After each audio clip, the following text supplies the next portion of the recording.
So the ITIN, that one I'm still doing research on. I've gotten to a point where I'm like, okay, if I open up an ITIN, I probably have to do US tax return. So it's like, one, what is a US tax return? Can I literally say distribute like $1 to my US account? Is it that simple, or do I have to do my whole thing? But there's two processes.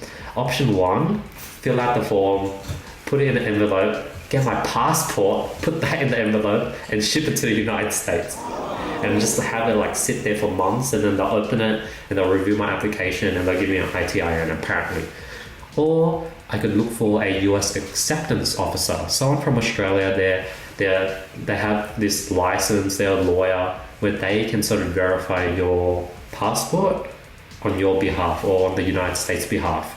So that's the second option, but then you have to pay them $250 just to do that process. And you have to pay them even more if you want them to confirm and make sure that your ITIN will go through. And I've seen some random online things where you pay $500, you get an ITIN, and you don't even have to do any US tax returns or something. So it's like all over the place, but I'm starting to figure it out as I put in more and more research.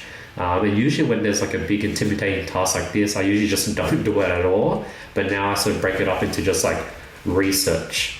Sending your passport, surely you can just give a copy. Do they need your actual passport, like physical passport? Yeah, you can't send them a copy.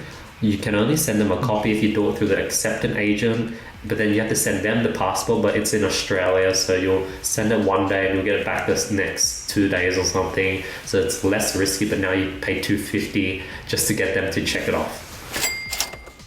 The one thing I'd say is like, if you do send the passport to America, it's kind of just like, shit, you don't know the complications around it, like as to the time frame as to when you're expected to get it back, because so many people might be applying for this at the same time as you, or like, you know what I mean? And then if your application is at the bottom of the pile, per se, it just becomes a very complicated issue, especially if you do need to travel as an emergency somewhere. But like, look, you can't travel anywhere at the moment.